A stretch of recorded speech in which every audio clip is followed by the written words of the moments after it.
16h-18h sur Europe 1, l'équipe est sauvage. Mathieu Noël. Taquinez vos zygomatiques et notre passion, stimulez vos neurones, notre devoir. Vous écoutez l'équipé sauvage, l'émission hybride qui chaque jour vous proposait un quiz de culture G rieur qui opposait un des plus beaux cerveaux de la rédaction d'Europe 1, Eva Rock, à notre invité. Dans 97% des cas, c'est vrai, c'est notre invité qui l'emportait. Mais contrairement à ce que d'indignes supputations ont laissé penser sur le net, ce n'est pas la culture d'Eva qui est en cause et qui est immense. Ce n'est pas non plus, comme l'ont écrit de vils détracteurs, je cite, elle n'aurait pas inventé le fil à couper la pissaladière. Non, c'est simplement qu'Eva boit. Alors, moins depuis qu'on est confiné, moins depuis qu'on est confiné, mais quand même, hier encore, on sentait qu'elle ne tournait pas à la Kézak.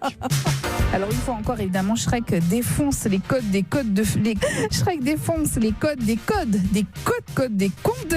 Julien, merde, c'est moi qui suis du français, attendez. Et qui s'appelle Orio, Jack Daniel. Bref, Eva, pour vous remettre de vos émotions d'hier, je vous propose d'écouter quelques-unes de vos plus belles réponses dans le quiz. Jérôme Commandeur est opposé à Eva Rock, c'est le moment de ce quiz thématisé. En hommage à la hauteur de votre affiche de spectacle, nous faisons un quiz sur la douceur, les câlins, les bisous. Aujourd'hui, c'est un vrai faux, tout simplement. C'est parti. Jérôme Commandeur, à la cour de Louis XIV, un serviteur était appelé porte-coton. C'est lui qui assistait le roi pendant ses besoins naturels, car le derrière royal était exclusivement essuyé avec du coton. Vrai ou faux ?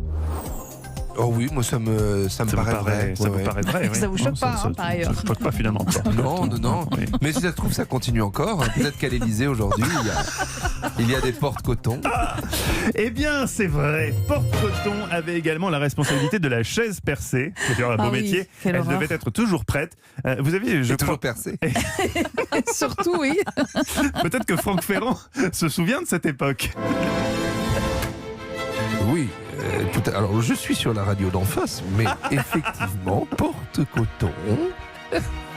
Attendez, je regarde mes fiches, car ce sont mes stagiaires de collège qui m'ont fait mes fiches. Où est-ce que... Alors, attendez, ça c'est la convention de stage du petit Jordan Bidot de 5e B, donc c'est pas ça qui m'emmerde. J'ai pas pu travailler hier, j'étais à la remise de Légion d'honneur d'Evelyne Leclerc, présentatrice de télévision. Alors, porte-coton, voilà, nous y sommes. Porte-coton, donc porte-coton. Jérôme Commandeur, toujours exceptionnel. À brûle pour point, parce qu'autant on parlait tout à l'heure de textes préparés pour GQ. Oui. Et là c'est aussi porte-coton. Un grand improvisateur. Est né le 18 Brumaire de Thermidor. Un point en tout cas pour Jérôme Commandeur. Ça commence et on mal. embrasse Franck, qui est un historien exceptionnel. On embrasse très très fort Franck Ferrand. Ouais. Eva Rock, 1983, c'est la naissance des bisounours. Et la bisounours jaune s'appelait Eva. Vrai ou faux ? Bon ? Jérôme salue déjà la qualité de la question, j'ai l'impression. C'est-à-dire que Jérôme a participé à des quiz, mais alors ça là... m'étonnerait qu'un bisounours s'appelle Eva. Non, je dis non. Réfléchissez bien. Non, je dis non. Vous dites non ? Ouais, je dis non. Vous avez raison, c'est totalement faux. Il y avait gros bisous, gros dodo et gros jojo, entre autres. Auquel vous vous identifiez, vous, Eva ? C'est la question qui se pose. Ah, gros jojo. Gros jojo. Eva Rock, Jérôme Commandeur. Là, vous répondez ensemble. Un internaute s'est amusé à enregistrer tous les cris de Chewbacca dans tous les films de la saga Star Wars. Il les a mis bout à bout pour que ça fasse une chanson. Laquelle ? 1. Chanson douce d'Henri Salvador. Le chant de Noël Douce Nuit. Ou Antisocial de Trust. Moi, je dirais antisocial. Ouais, moi aussi, j'aurais dit C'est antisocial, mais ça paraît presque trop évident. Peut-être la deuxième, là. Chewbacca sans le vouloir. Peut-être la deux, là. C'est quoi, c'est chansons douces ? Chez Chewbacca. La deuxième, c'était quoi ? C'est Douce Nuit. Douce Nuit, allez, Douce Nuit. Vous dites Douce Nuit, vous, Ouais. Jérôme ? Allez, antisocial. Antisocial, la réponse est la suivante.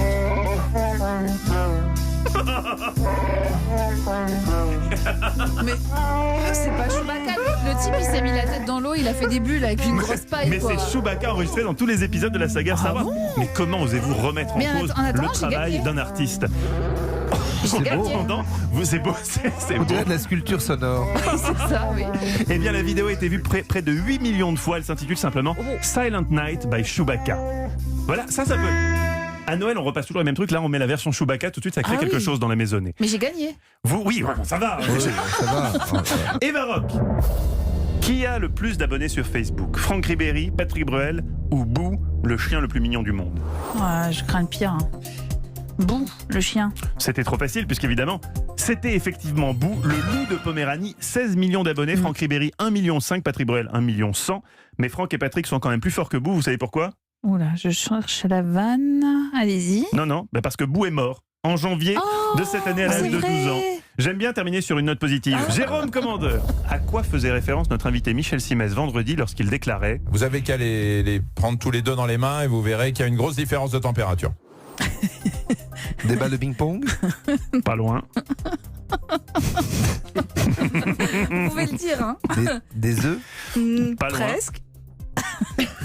Ou chauffer. Jérôme, vous avez la réponse au bout de la langue, si j'ose dire. On a dit qu'on parlait pas de nous. Bon, bah, je le dis alors. Oui. Des testicules? Oui. Bonne réponse, Jérôme Commandeur remporte le quiz grâce à la question bonus. Effectivement, Michel Simès, étonnamment, la conversation est allée sur les testicules. On ne sait pas pourquoi, c'est étonnant de la part pas de... le genre. C'est pas le genre de la maison. Europe 1.